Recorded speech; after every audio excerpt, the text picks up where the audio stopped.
Hey, it's Jessica DaMassa with WTF Health. I'm here at HIMSS 19, and joining me right now I have Tom Skelton. He's the CEO of Surescripts.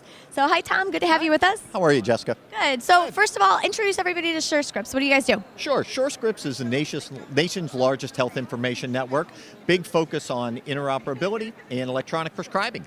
Okay. And I understand that you guys recently released a report talking a little bit about particularly the e-prescribing, I believe it was about, and talking about price transparency. And this is a hot issue right now, particularly as the industry starts to look more toward becoming consumer friendly. So talk to me a little bit about what you guys learned.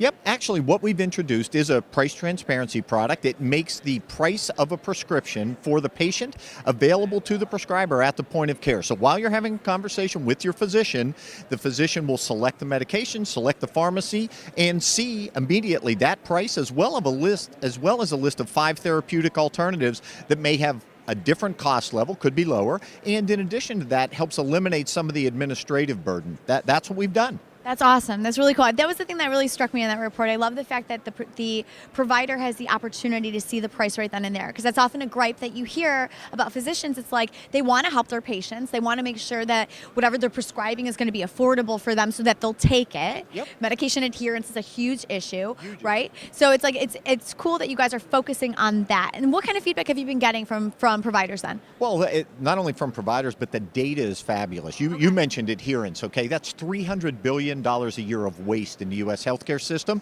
Adherence with this product increases by 20%. So right out of the chute, you see a big impact. The other thing that's happening is the patient engagement and patient experience are so much better because they get to the pharmacy to pick this up. They know what the copay will going to be. They're no longer surprised, so they feel a lot better about the experience. And in a consumer-driven healthcare world, this is a very important aspect. Oh my God, absolutely. Without that sticker shock, there have been plenty of times I've been standing there in a pharmacy like, what? This is what? Absolutely. Like, and then you have to call and you're on hold, and it's like, eliminate that. Not only do they give you the price right then, but they also say, oh, and hey, by the way, you need to fill out these 15 forms. Right. Can you get your prescriber to fill those out? We also, right through this workflow, innovate to eliminate that step as well. And when we do that, instead of waiting 3 or 4 days for these forms to be completed, they're actually completed and approved in a matter of minutes. So that's what this is all about. And this, in the scheme of things, this may not sound like, oh my God, this is like a huge technological advance, but really this is like a huge technological advance. I mean, in a place where people are still faxing these pre-authorization forms that are filled out by hand,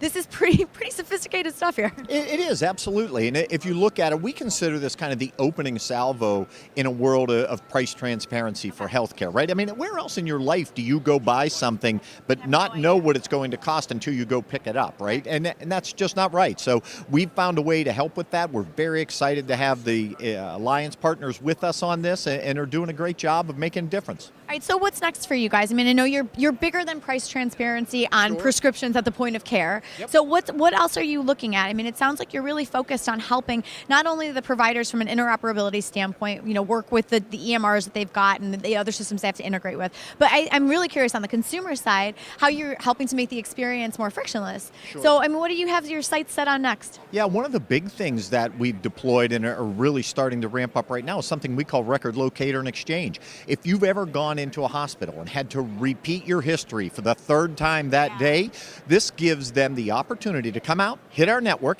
get a list of everywhere Jessica's been seen, and select the visits that look interesting and relevant to what you're being seen for today. And so instead of asking you the questions, they pull it down from our EHR partners. They can get all the answers that they need. Once again, simplifying things for the patient.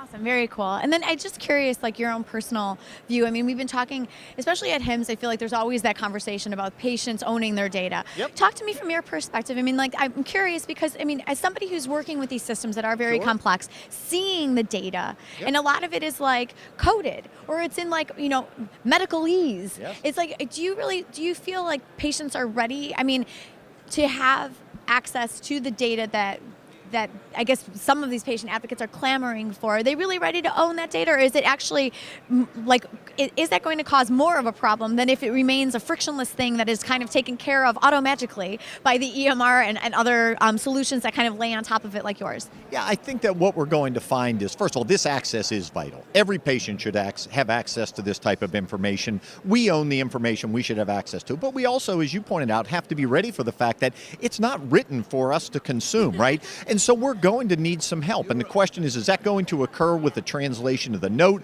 Are we going to have advocates that help us do this? I think those are things that have to be sorted out here as we go forward. And I think we'll see a lot of innovation and experimentation about different ways to deliver it so that it's consumable for us. Awesome, cool. Thanks, Tom. Thanks for weighing in on that. Yep. Awesome. It was great to talk to you. I'm Jessica DaMassa here with WTF Health at HIMSS 19. Thanks for joining us.